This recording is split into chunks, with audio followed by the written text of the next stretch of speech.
in the night, your heart fills with dread. Probably a murderer who wants you dead. It could be a ghost, a demon, or worse. Perhaps you're the victim of a witch's curse.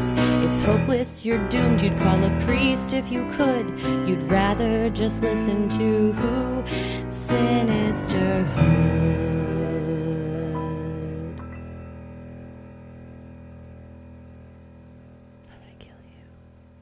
Hello and welcome to another edition of Freaky Friday, where we tell your odd but true stories. It is Friday, June 14th, and we are back in Texas. And we miss you, Raleigh and Charlotte. Thank you for the fun couple of days we've had with y'all. Y'all really, well, we said Raleigh was a barn burner last time, and they didn't disappoint this time. Same with Charlotte. And the CLT. Oh. Yeah, the CLT. The weather was so much nicer than what we came back to, so Certainly. that was good. Probably 15, 20 degrees cooler there. Oh, yeah. When I went running on the rail trail, shout out Charlotte for the trail that runs along their train tracks. And they were like, we'll call it the rail trail with a straight face and print signs. But I was like, my mile time was faster. And I was like, oh, it's because it's not 1,000 degrees outside. I was like, my body's trying not to die. Yeah, I was like, I'm functioning like regular.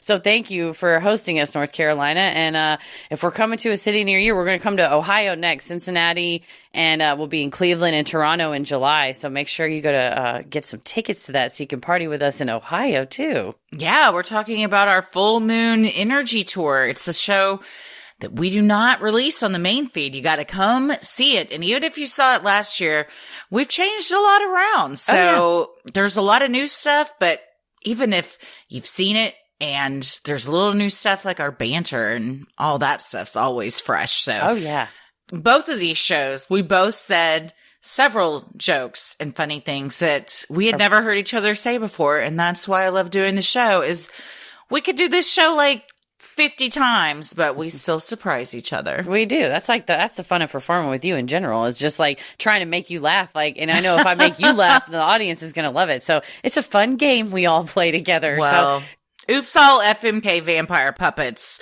nearly did me in. So that was a very good one. Thought you might have enjoyed that. Well, thank you very much. And yeah, if y'all want to know what we're talking about, go to sinisterhood.com/live shows, get your tickets, and come see us talk about all the freaky stuff that has to do with the moon. And come see us in person. Man, the Q&As live are so much fun, talking to everybody, interacting with everybody. We do them on the Patreon chat, which is so fun, the virtual version, but like seeing somebody in person, it's like we get to meet. And even if you're not in the Patreon Q&A, just meeting listeners, it's like meeting our virtual friends in real life. We get so excited. Yes. And we talk about everything moon related, the macabre, the mysterious, what really happened during the Apollo missions. It's basically everything you like about the podcast, but centered around the moon and in front of a live audience. It's a ton of fun. Go to sinisterhood.com/live shows. We got Cincinnati, Cleveland, Toronto, Kansas City, Oklahoma City, San Diego, Phoenix, Las Vegas, and Dallas left on this tour. Can't wait. I can't wait to see all of your beautiful, shining faces and do what I told the lady at the souvenir shop in Charlotte when I realized I got to work on the marketing. I was like, hello, I have some questions about your city. My friend and I travel the country and talk on stage. We tell about scary and weird things about the moon. And she was like, who are you? So travel the country like we're selling like snake oil. I'm like, do you want to know what the moon can do for you? Come out and we got a wagon in the back. I'll show you. So anyway, yada, yada, yada. Thank you for everybody for hosting us. We had a really good time. So much fun. And shout out to our bestie Nelson from the Ghost Guild who was there and in the Q&A. And there was some networking that went on with the guild and some others. And I'm very stoked. And also looks like George Brown might be coming on a ghost hunt. Oh my gosh. Tommy's dad on a ghost hunt is all I want in life, honestly. Like I'm now manifesting it, so it's gonna happen. So we're gonna have our official Ghost Guild buddies, and then fucking Cowboy George Brown. Like fuck yes, I'm so excited. I can't wait. So it's gonna be a hoot. Oh, it's gonna be so much fun. That's the magic of travel, is we don't know what adventures we're gonna get into. No. And much like all the stories that everybody sent today, these run the gamut, as we usually say. But once again, all of you have not disappointed with your submissions. Made us think, made us happy, made us sad. Made us laugh in some and made us almost cry in others. You got it all. And we met so many people that said, I sent in my Freaky Freddy story, or this was my story. And we love putting a face with the name. So if we see you at a live show and you've sent one in and we've read it, or maybe we haven't read it on the air, but there's a good chance that we've still read it, let us know, because we love knowing what you guys look like in real life. Hell yeah. Face with a name. With our YouTube, now y'all know what we look like, but now we got to just go around, travel the countryside and talk about the moon so that we can meet you all. Yeah. I got to work on my sales pitch. And also I got to go to an apothecary and get some shit, I guess, for this my wagon. elevator pitch it's a little alarming. I'm going to work on that. Well, I'm Christy. I'm Heather. And let's get freaky. Well, this first one, I believe, is from your daughter. However, she spells it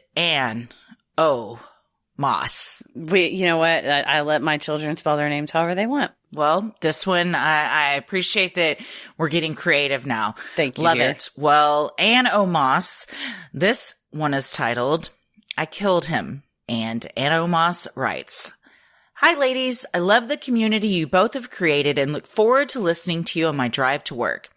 I'm a nurse, and for my first job, worked in a busy medical surgical floor. I had patients from all walks of life with a range of diagnoses. People detoxing, withdrawing, needing antibiotics, end of life, needing long-term placement, and mental health crisis, to name a few. The best way to explain med/surge is trying to wrangle a bunch of cats as people scream your name while also trying to put out the biggest dumpster fire. Okay, I've painted the scene, I think. One thing you get taught in nursing school is to never put yourself in a situation where your exit is blocked with a violent or unpredictable patient. One day, I got a report on a patient. We'll call her Susan, and I'm told she had not spoken to anyone in 3 days and was just standing and staring. The patient always has a constant companion, which is a healthcare provider who keeps the patient safe while others are out of the room. This particular shift, I had the best constant companion on with me. She is one of the gentlest souls I know and calms all those around her. We will call her Jenny. I gave Jenny a quick report on Susan and started my shift. At some point during my 12 hours of battle, Jenny rang for me. I went into the room and she told me that Susan had started to whisper, but that Jenny couldn't make out the context. Susan was standing on the side of her bed with an empty stare, looking through me. All of a sudden, she sprinted to the door and slammed it shut.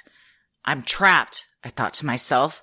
I tried to put myself between Susan and the door, but she used her body to push me into the opposite corner of the room. At this point, I was panicking. Susan started getting closer and whispering, just loud enough for me to hear. I didn't mean to. I killed him. Thankfully for this baby nurse, I had Jenny with me. Jenny slowly encouraged Susan away from the door. This went on for 30 minutes. It felt like hours, though.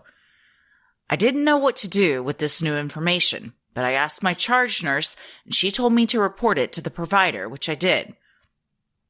Later in the shift, Susan's adult children came to visit and asked how her day was going. I didn't give them exact details, but told them she did talk a little. I went on to ask what Susan was like before coming to the hospital, and the chills I had that day still come back when I think of this. Her children told me she was a loving mother and she was a home healthcare worker. They said right before she was admitted, she had a patient unexpectedly die, and it really devastated her. Susan went into this catatonic state, and that's why they brought her in. Again, I reported this to the provider and ended my shift a few hours later. The next time I came in, Susan was gone, and no one knew exactly where she went. I never found a news story to match, but I think about Susan often. So a gentle reminder to all. Be kind. Every single person on this planet has a story, many of them heart-wrenching, that they rarely share. I have been a part of thousands of stories, good, bad, and horrific, over 7 years as a nurse. Much love to you all, and keep it creepy. Well, and I may be biased because I have multiple nurses in my families, but bless you and bless all nurses, because just the idea that that's part of your training is that you might have someone run at you. You know, you might find yourself in an unsafe situation, and the heart that you still have with it, which is be kind, understanding that none of the folks are trying to charge at you because they're mean. You know, it's because it's an unpredictable patient, whether it's through, you know, a medical issue, a mental health issue, whatever, to keep that sweet heart that you still have, despite, you know, having to, like you said, the good, bad, and horrific.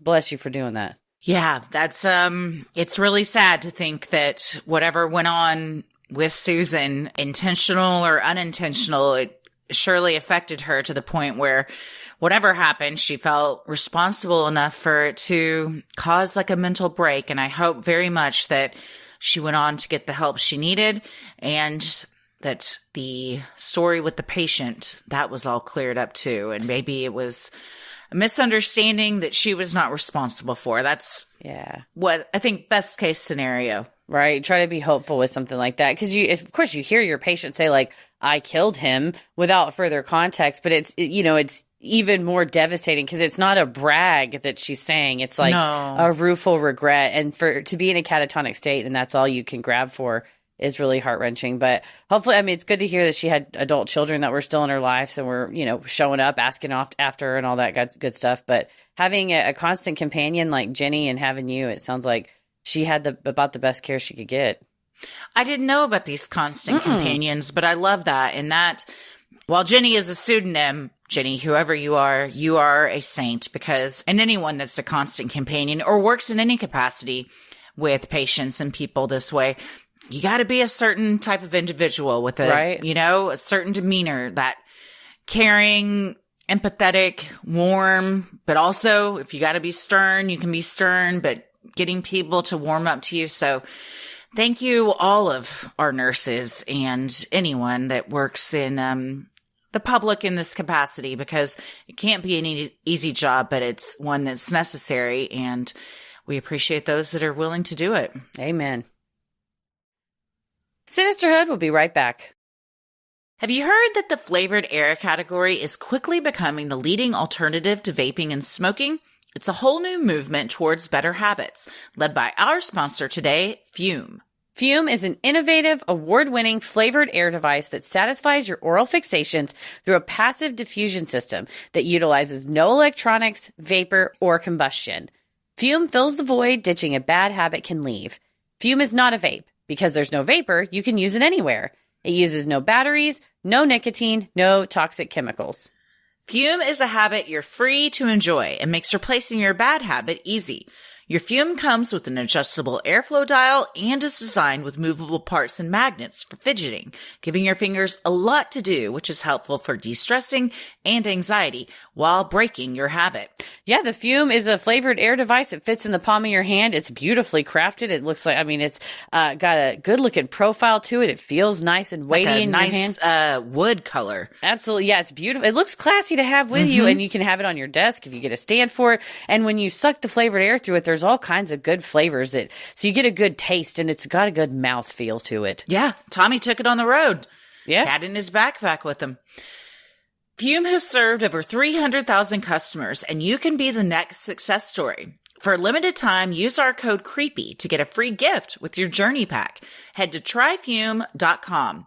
That's tryfum.com and use code CREEPY to get a free gift with your order today.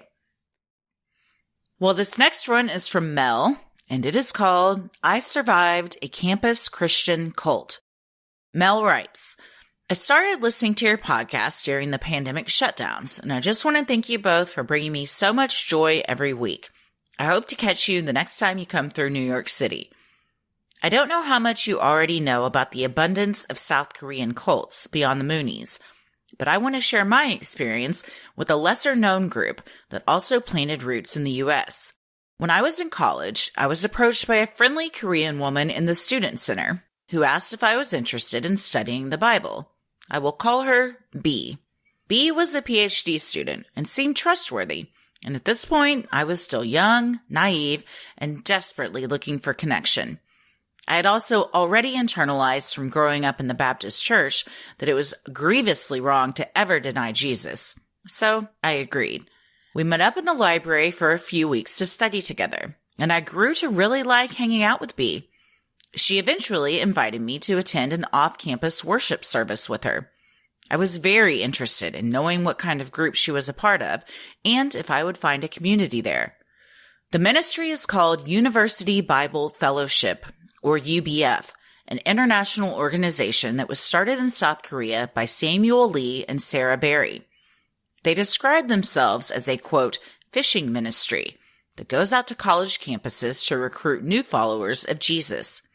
So this tiny congregation I was invited to was a mixture of Koreans and mostly white Americans. One family had started the ministry. The father was functionally the, quote, pastor, and he and his wife raised their daughters in the group. Everyone else was either a, quote, shepherd, someone who goes out to campus to recruit and teach one-on-one Bible lessons, or a, quote, sheep, people like me who were fished and brought in. The shepherds were either Korean missionaries or alumni of my school who had started as sheep and eventually grew into shepherds. In retrospect, when I arrived, they definitely love-bombed the hell out of me. But the more I attended UBF services, the more I began to realize that my own budding progressive values were not in alignment with the core tenets of the ministry. But there were a few specific things that set off my internal alarms. Chastising me for missing service if I decided to attend my family's church instead. Purity culture messaging and expressed disapproval of divorce. The Christian nationalist message behind their motto, quote, a kingdom of priests and a holy nation. Assigning sheep to give, quote, testimonies where they were pressured to shame themselves for not being good enough for God. In one testimony, a sheep revealed his struggles with gay pornography, with the implicit message that the ministry was homophobic and did not support the LGBTQ+ community.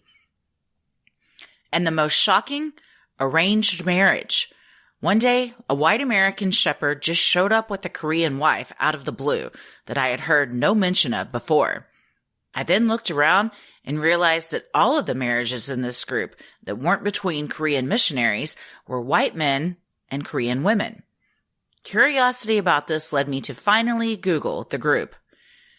And y'all, I was definitely in a cult for 3 years without even realizing. Like Scientology, they don't show you all the weird stuff up front, because then you would never join.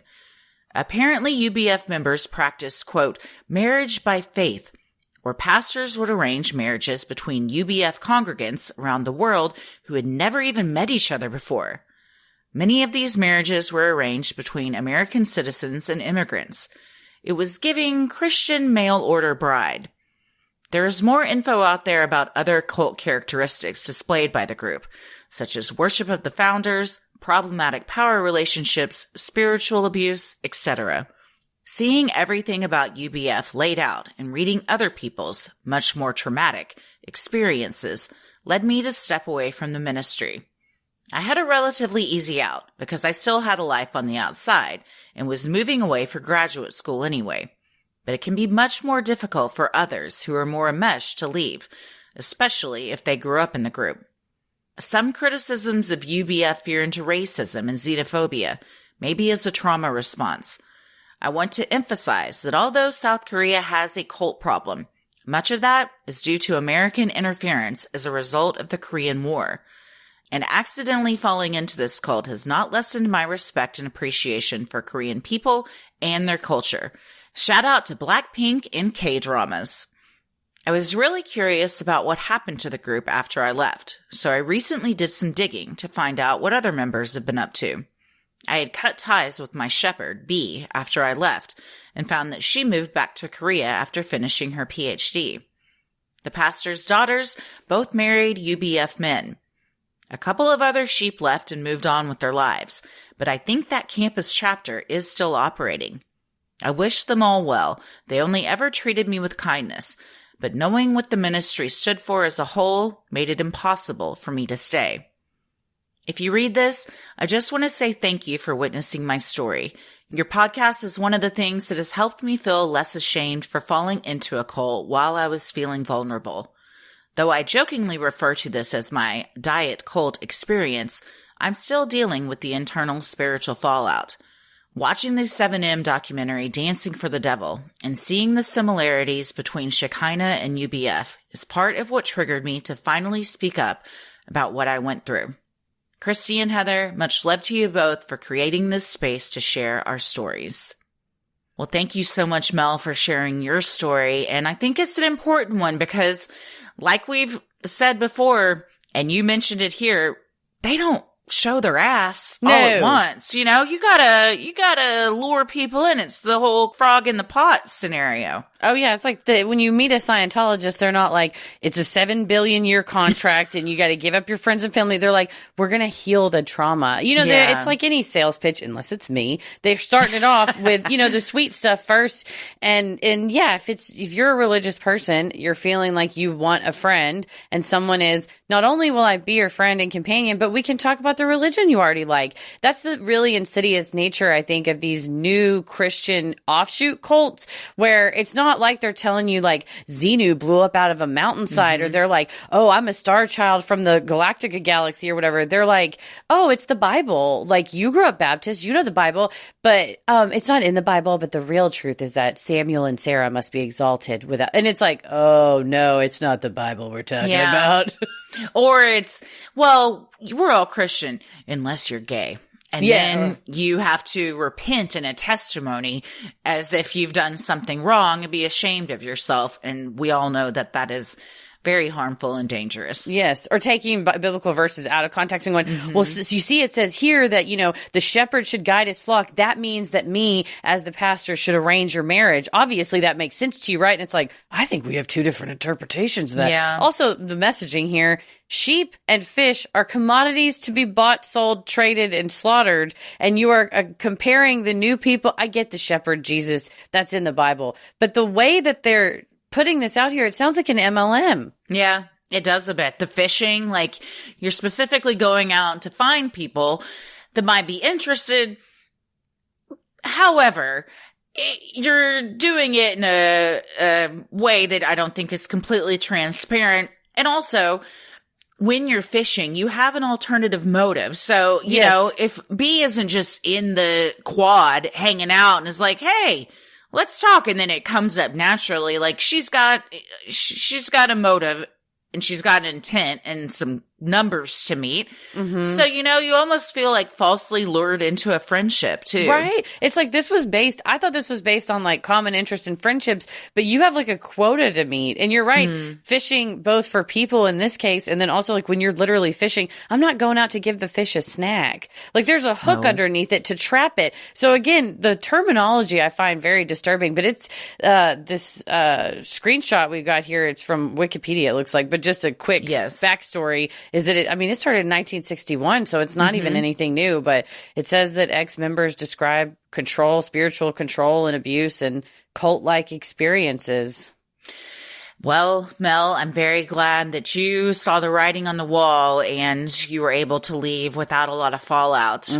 And I hope that if there are others that are still in it that feel the same way, that they're able to have a similar experience. Yeah, hopefully the more, it's like you said with 7M and Shekinah, we watched that Dancing with the Devil documentary. Dude. And it's the same thing where it's like kind of in plain sight. And it's these very famous TikTokers are like, I'm in this church called Shekinah. Well, when we find out it's actually allegedly a cult is what some family members and now ex-members are saying. And I think if you went down the Dr. Yana Lalick, like, what are the cults checklist? Like, it fits all of them. But it's bizarre that it's so overt that it's like, oh yeah, we have it in the UBF partnered with Wheaton College, which, if my quiverful memory is correct, is where that guy started. Like the guy that's like the granddaddy of quiverful. Bill Gothard's kind of teaching came out of that area. So I wonder if there's some relationship with that. So if so, then the arranged marriage, you know, don't be gay, all that kind of stuff falls in with that quiverful kind of teaching. Yeah, definitely. If you haven't watched that Dancing for the Devil documentary on Netflix, I highly recommend it. It is upsetting. There's a lot of parts that are triggering. It is wild, though, like you said, that it's hiding in plain sight and it's still going on. Like, the people that are involved in this is all unfolding because this docuseries just kind of blew everything up. But so many people like have even commented on Facebook, like, I followed some of these people on TikTok. I didn't know that they were a part of this. And you really wouldn't. But then you see the other side of it where their family is just beside themselves with grief that they've lost their sister and daughter. And you realize like the ripple effect, like we talk about, is far and wide. And anybody that's a part of one of these things, when you leave, you've got somebody that will help you on the other side, your family or an organization. Like there is help if you're trying to get out. Yeah, you never want anybody to think, well, I better stay because there's nowhere to go. But I think like any good cult leader, what's his name, Robert, the guy that's in charge of 7M, has a significant amount of recordings of himself pretty much admitting to this behavior, kind of going, well, your family's going to really get pissed if we cut him off, so we can't cut him off anymore. So I guess go talk to your family. But make sure they don't say anything about the church. It's like, why are you recording yourself, Chuck Dietrich? Yeah. The federal government's going to use this against you, but they all do it. So I'm glad that the light is being shown on Shekinah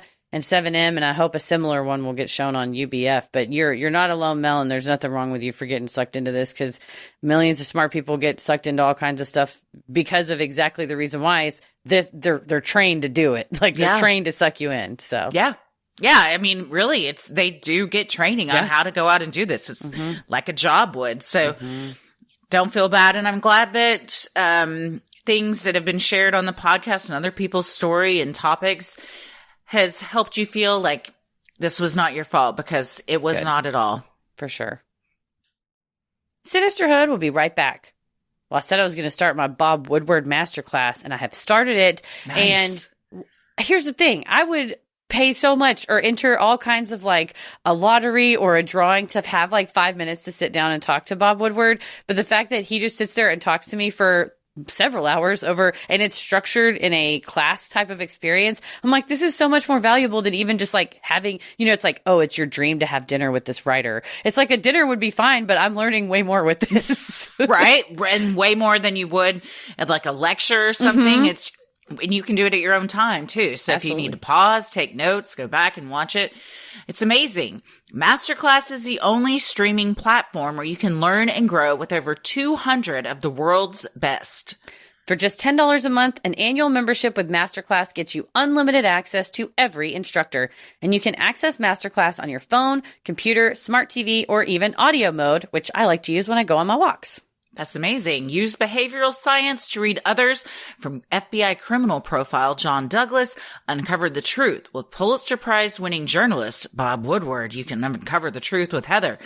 Or successfully negotiate any situation with FBI hostage negotiator Chris Voss. And the classes really make a difference. 88% of members feel that Masterclass has made a positive impact on their lives. And I really feel empowered by listening to Bob Woodward, because he was such kind of he was just a small journalist whenever they broke open the whole Watergate story. And one of his lessons is like, the people who are willing to go out there and take that step and be brave are the ones that can either crack a story or tell a story that needs to be told. So it's one thing to have, you read it in, on a piece of paper of like, Bob Woodward's book said this, but to have him like teaching you and going, do this and here's how, is so valuable. Well, right now, our listeners will get an additional 15% off an annual membership at masterclass.com/creepy. That's 15% off at masterclass.com/creepy. Masterclass.com/creepy.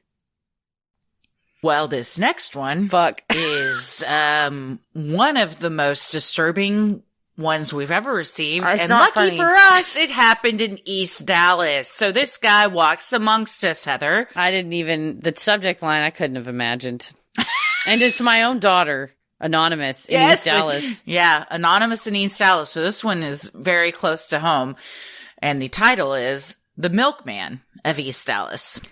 Anonymous writes, Hi, ladies. I love the pod and have been listening since COVID. It's awesome to have Dallas represented so well for once by you two amazing people. I never really thought this was a Freaky Friday story until I heard the bowling alley story from a few weeks ago.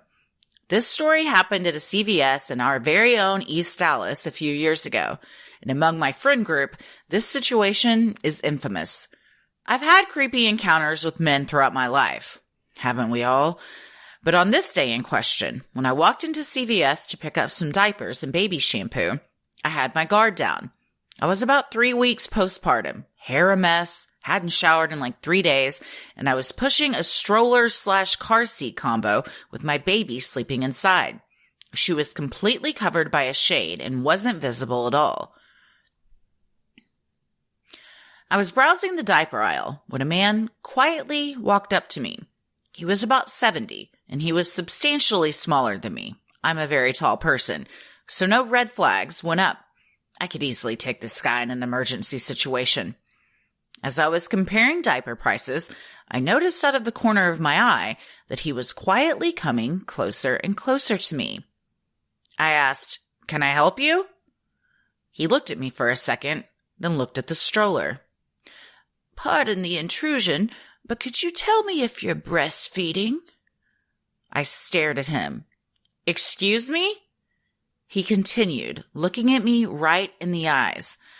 "I'm wondering if you're breastfeeding, if I could try some." "Try some what?" I said in disbelief. "Try some milk, obviously. I could definitely pay you for it," he said without breaking eye contact. I just stared at him in silence for a while. He continued to look at me.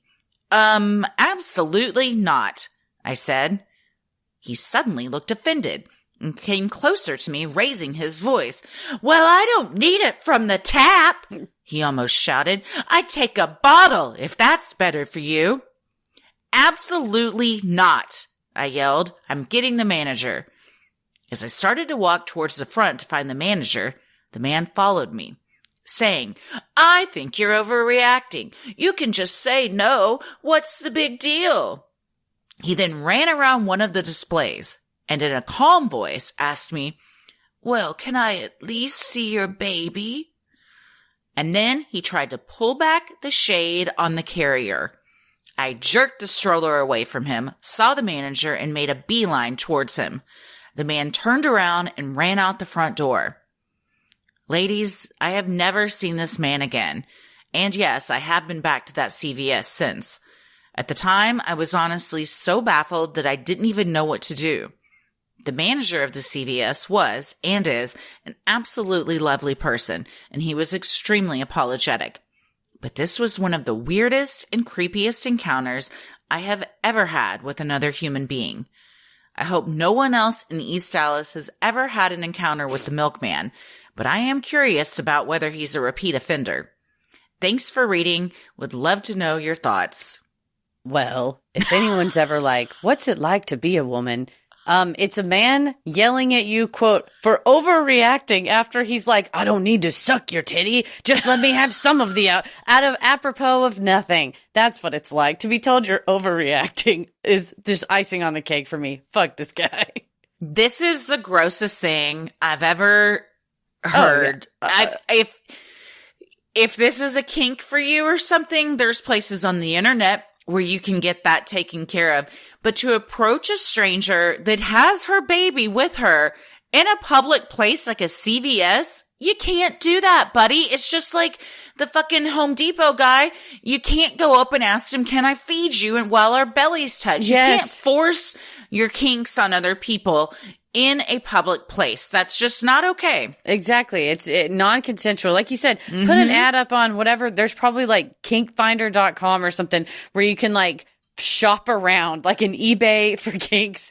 Go There's do it for there. sure forums and Reddits For if sure. you're trying to get some breast milk to suck on. My other thing is like, this woman has a new baby. She doesn't have time for your bullshit, man. No. And you're scared. Yes. I mean, it's 3 weeks after you have a baby.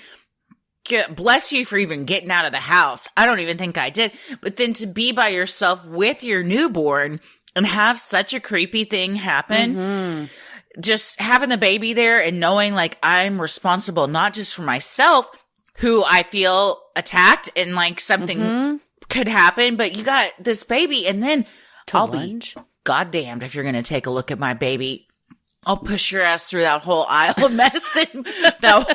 You'll knock over a display before you get near that Every shade battery in the store her. has flown away. You just shove him into it. Yeah, no, I don't blame you. But I'm proud of you, Anonymous, for going back to the CVS. You're like, I won't be intimidated from my own CVS. I'm going back. And guess what, Milkman? You better not be there.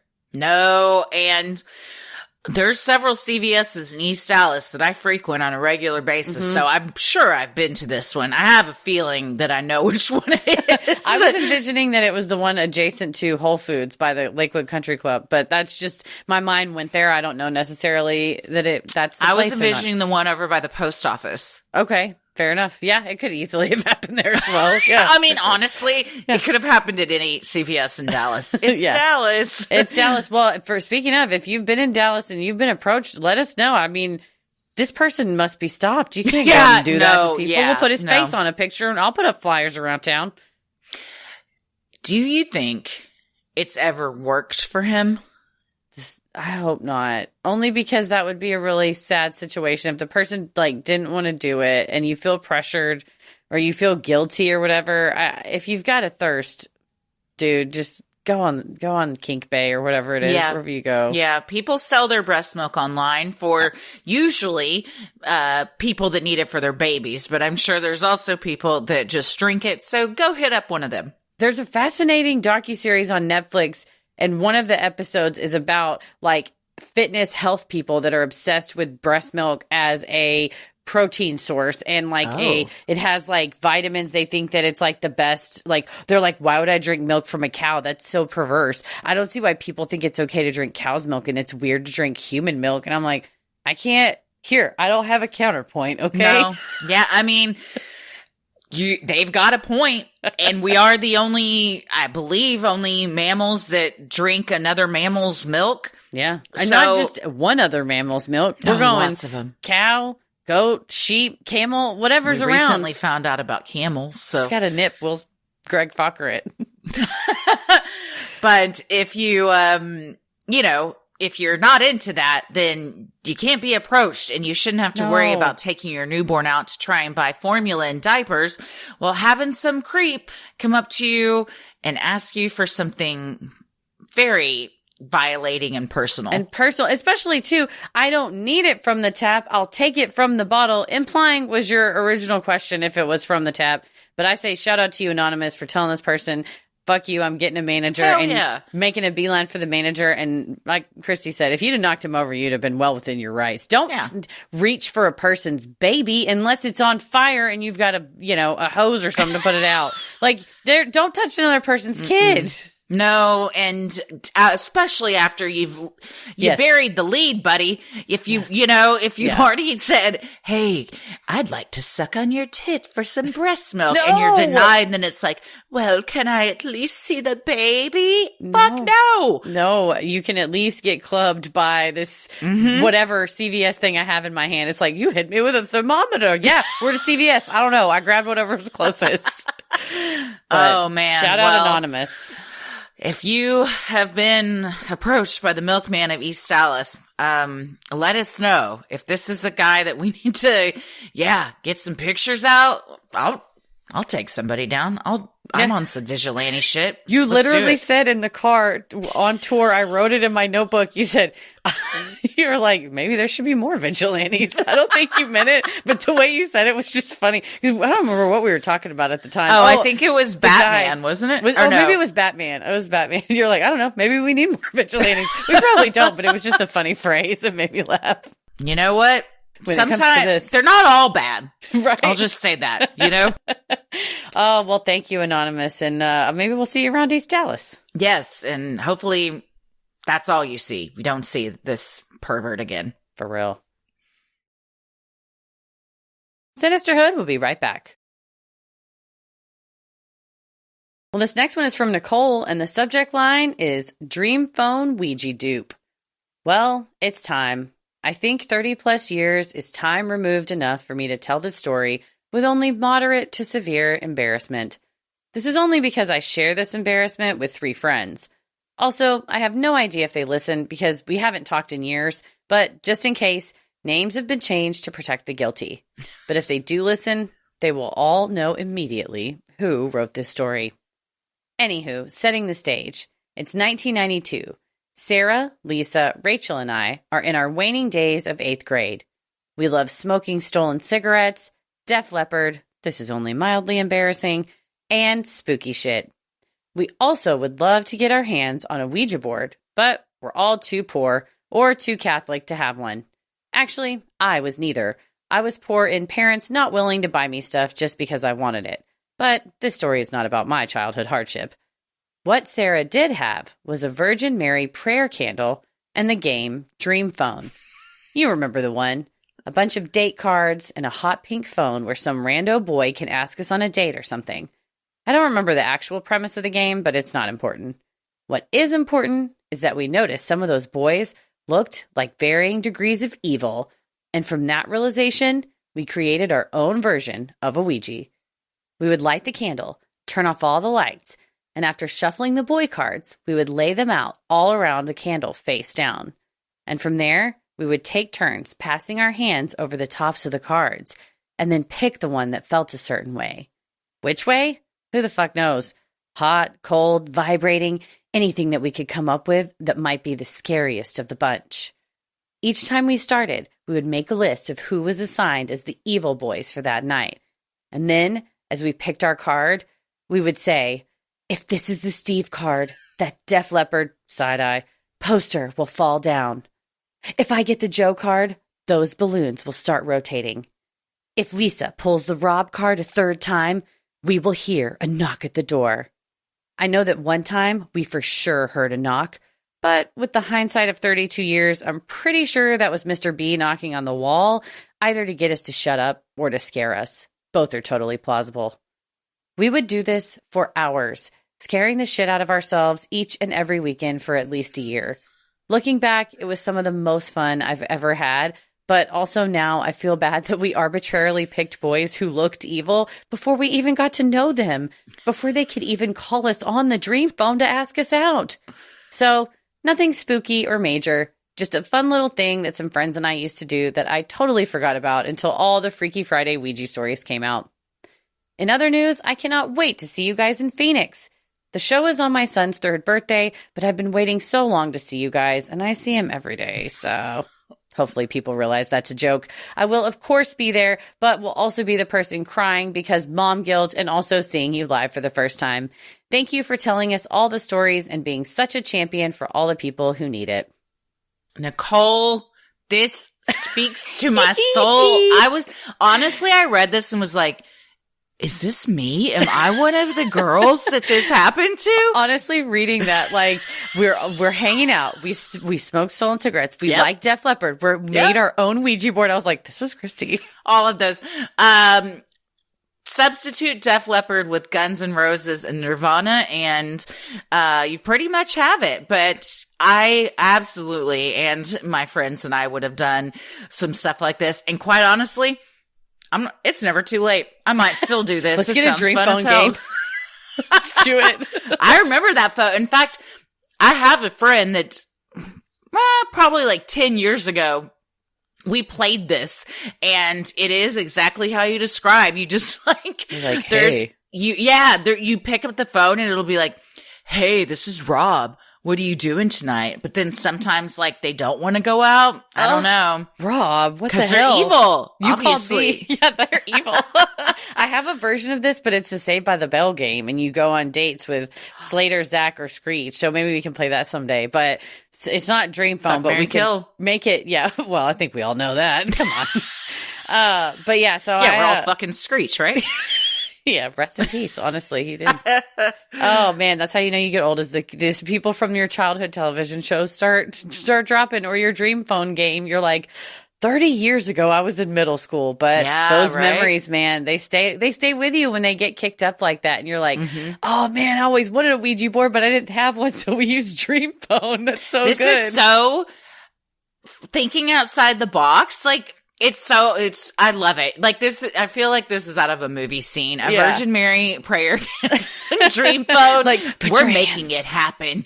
Put your hands on the cards until it feels that way Yeah. evil. Yeah. I love it. And Man, you know that's when so it, oh man, when that knock came through, Oh, damn. yeah. But it's so fun. And I love that even now, that's still some of the most fun you've had, because I look back on stuff like this too, and I'm like, damn. I mean, we all look back on our younger years with nostalgia, but you're like, that was really fun. And I hope so bad that the other people that you did this with also listen to the show and know exactly who they are. And if you do, please send us in your point of view of this too. Yeah, absolutely. I feel like the type of people that played Dream Phone, Ouija board in middle school are our listener base, and I'm proud of that. So thank you, Nicole, for confirming. I didn't know I even was on the lookout for that, but thank you for confirming and for sharing that. Wonderful. I love that nostalgic kind of memory. I love it. Yes. And also, if you need a Ouija board, but you don't have one and you got a Dream Phone, Nicole's done the hard work for you. She's already laid out how it goes. So get you a candle and you're all square. Yeah. One day I will walk into something of this nature happening in Ella's room. The other day, she's like, today at school, we made our own divination rods, and then I conducted a ghost hunt, and I was like, oh, God. I'm going to have to explain that to somebody's parents. I don't think anything was found, but I love that, her and her little friend were out on recess just making dowsing rods with whatever they could find. I'm sure as a parent that you feel really good that your child already checked the school out and there's no ghosts up there. So she looked for you, so it's clear. Yeah, they should honestly give her some sort of accolade for that. Some kids are hall monitors. She's the paranormal monitor. Exactly. Well, this next one is from Kelly, and the subject line is, "Who is my doppelganger?" G'day, mateys. I listen to your podcast as I drive to and from work and recently caught Freaky Friday episode 61. The story of a doppelganger made me think of my own experiences, which I thought I'd share with you. Back in 92, I was working in Geraldton, locally known as Jarrow, which is a small city in Western Australia. One night, while enjoying some brewskis at the local, a mate rocked up behind me, whacked me upside the head and said, "Oi, you rude bastard. I saw you at the servo. I was driving by. I honked me horn, called out to you, leant into the window and waved g'day, but you shagged me off, pretended you hadn't seen me." I gave him a weird look and said, "Mate, I've been at work all day." He laughed and said, "Well, I'll be buggered who I was overexcited to see then." You'd think a longtime buddy would be able to tell the difference between me and a stranger.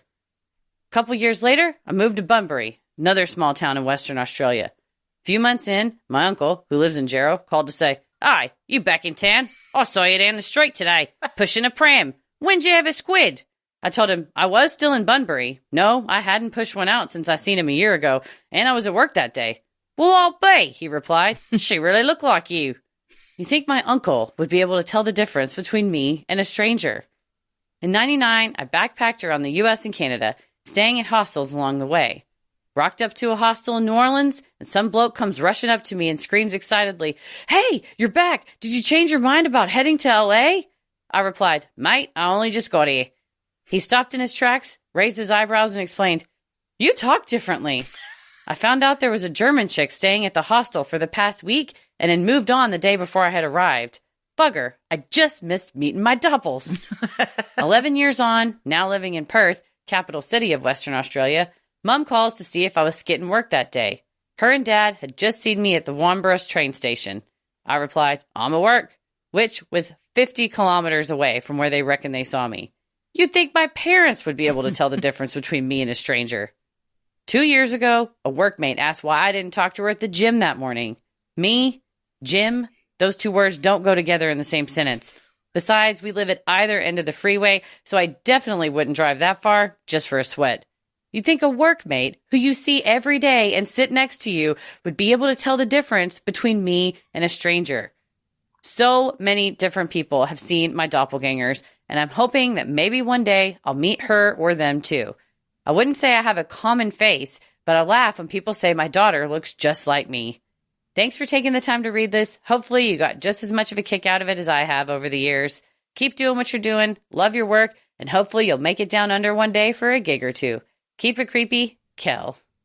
I would love to make it down under for a gig or two. That is definitely a bucket list. Oh man, every time I hear something new about Australia, I sometimes am terrified, but also it just adds more reason why I want to go there. And Kel, I'm on the lookout for your doppelganger. So we need a picture of you. So then we know if we go, is this Kel or is this Doppels? Which I love that we're abbreviating it to Doppels. It's my Doppels. No, it's one thing to say like, oh, I came into a store and the barista is like, oh my gosh, you were just here 30 minutes ago. And it's a person that you don't see every day and you don't know him very well. But when it's like your uncle, your parents, your coworker that you sit near, you're like, I don't think that was me. And they're like, turns out you're rude. And it's like, well, my doppelganger is not even a nicer, better version of me. It's a worse one. Oh, well, they don't know that the person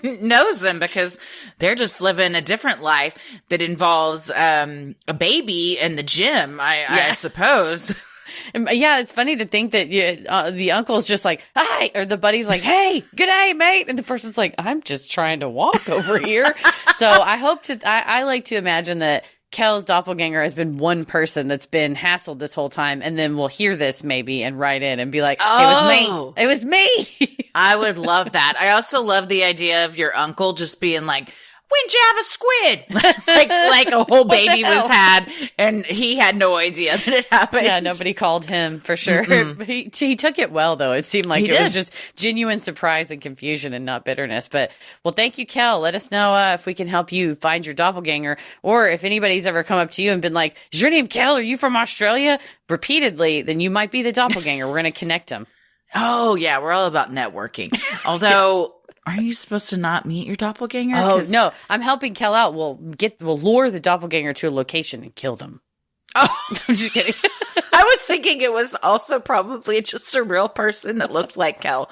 But if it is an evil, alternate universe, like actual evil doppelganger, yeah, I'm on board. If it's just somebody that you happen to look alike, then maybe you become besties. Yeah, you become friends. You can share outfits because you know what looks good on each other. There you go. Yeah. Sinisterhood will be right back. Well, this final one is from McHelpless, and the subject line is Hamburglar's Confession. Hello, ladies, pups, pigs, kids, hubbies, and McGruff. In Heather's best radio Delilah voice, I'm a long-time listener, first-time caller. I've learned a lot from both of you along the way, and I can't wait to hear what's to come. Now, on to the McFuckery that's afoot.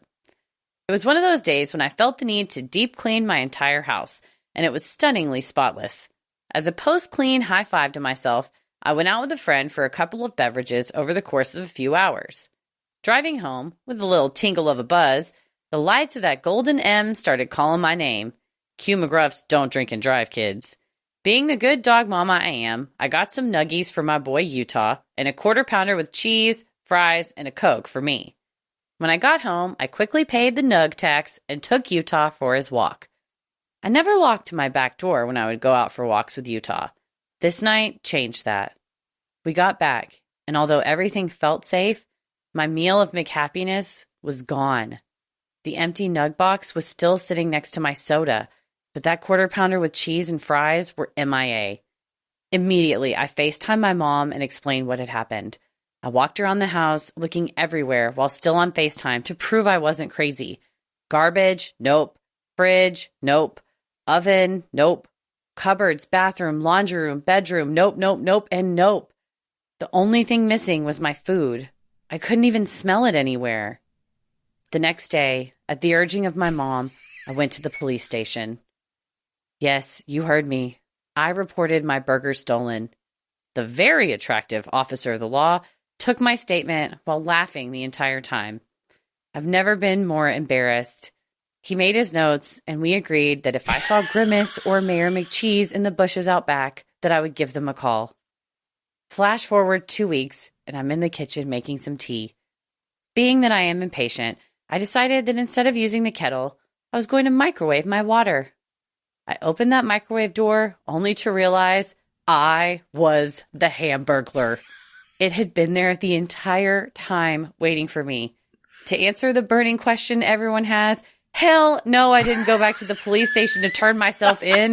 My McFailure is a secret that will be read at my funeral for laughs one day.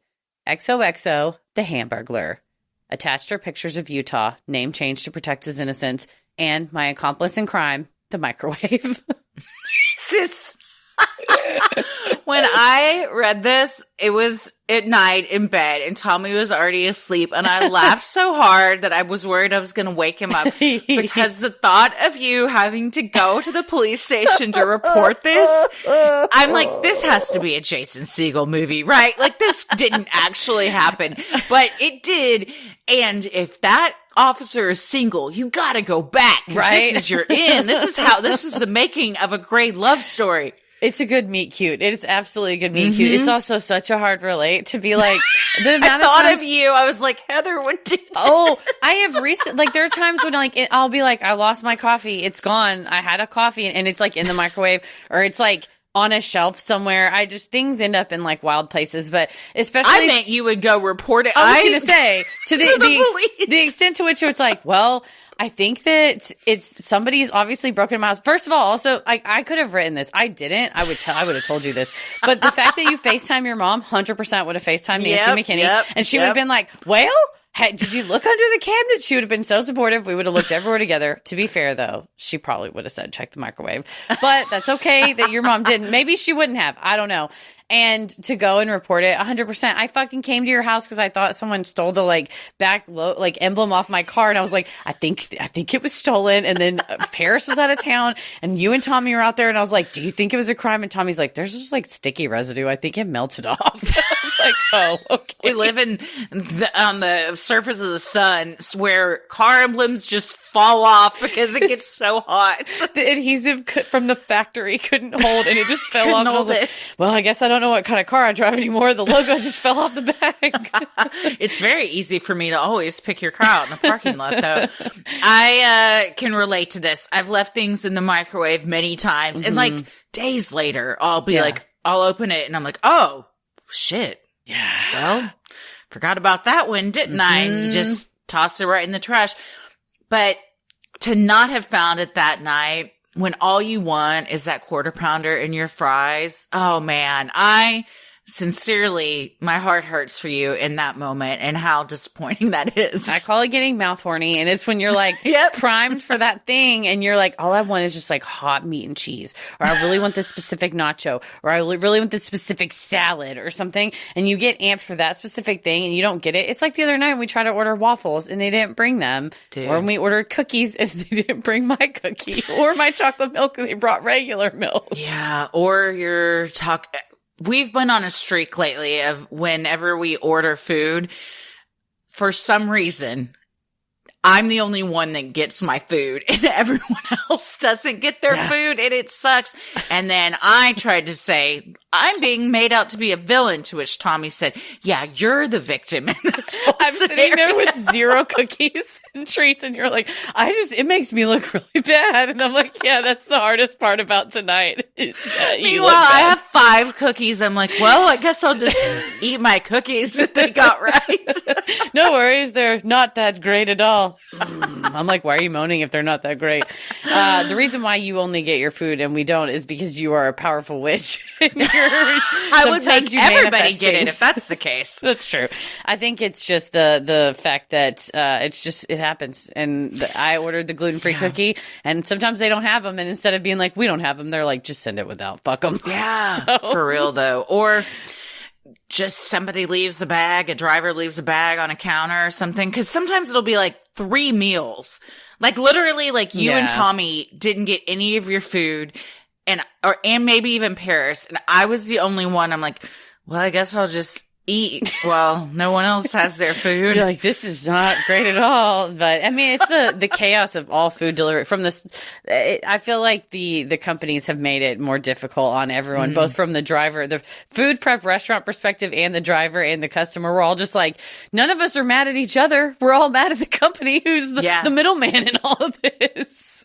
And then to get it fixed is such a fucking ordeal. Every time. You can't call wherever you're ordering from. It's like nobody wants to deal with it. And I'm like, can I just get my fucking food? Yeah, actually, can my friends get their food? And my husband, yeah. I already got mine. Yeah, you're worked up about this, but your appetite's satisfied. Yeah, I can rationally deal with them because I'm not hangry. So I have to be the one to call gladly and get it all worked out. Thank you. Well, Mick Helpless, I love you, and I relate very hard to you, my dear. Yes, I love it. Mick Helpless / the Hamburglar. We are often our own worst enemies, aren't we? And this story proves just that. Oh, man. Well, and also your pup is Utah. A pseudonym is beautiful. Oh, what yeah. a sweet little babe. Oh, look at that little tongue hanging out, little baby. Looks like the perfect little buddy. Yes, he does. He looks like a good boy. Well, thank you so much, Utah, for your part in today's Freaky Friday and everyone else that sent in your stories. If you have an odd but true story, maybe you've encountered Bigfoot, you've seen a UFO, you had a brush with true crime, or you felt the presence of an otherworldly being, send them in at Sinisterhood.com/Freaky Friday.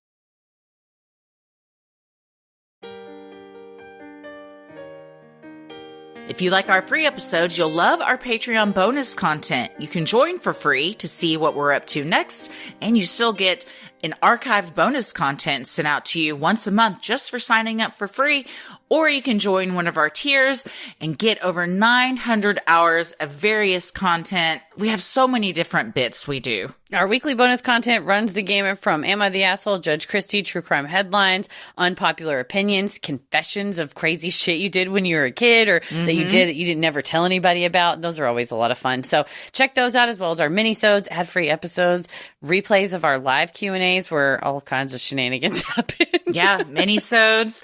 And of course, the best thing, a community of the best listeners on the internet. And that we now get to, on the internet, that we get to see in real life sometimes. And all it does is confirm that you guys are the best, because in person, you're even better than online. Absolutely. Head to Sinisterhood.com and click shop on the top banner to check out merch like t-shirts, mugs, totes, stickers, and even clothes for your kiddos. While you're on the website, you can also review the show. We make it super simple to leave a review. We would love if you did so. You can also follow us on socials and check out the episode description. You'll also find fun things like topic-based playlists and links to all those full moon energy tour tickets that we're talking about. We'll see you on the road. Follow us over on Instagram and Threads at Sinisterhood Pod. Like us on Facebook at Sinisterhood. You can watch full versions of our Wednesday episodes early and ad-free on Patreon and a few days later on YouTube, as well as clips from Freaky Friday on both YouTube and our TikTok, both at Sinisterhood Podcast. And order custom video shout-outs for yourself over on Cameo. You can have us do Happy Father's Day, Happy Graduation, Happy Summer to a teacher who's having some time off. We do wedding congratulations, happy birthdays, anniversaries, surprises, anything you want us to do. We love to deliver those messages on Cameo. And then when we get to see you in person to be like, thanks for my cameo. This is how it went. Yeah, it's so much fun. I love it. Especially if we get to meet the person that requested Horsehead Lady Body, that you got to live out your dream. I can't wait, because you, I feel, will be starstruck by the person that allows you to live your dream. Absolutely. Same with my my 420 corn skull. We'll go to cameo.com and order yours now. Christy, where can people find you on the internet? I'm on Instagram and Threads at Christy M. Wallace and TikTok at Christy or GTFO. Heather? I'm on that internet at Heather versus the World. As always, the devil rules the airwaves. Keep it creepy.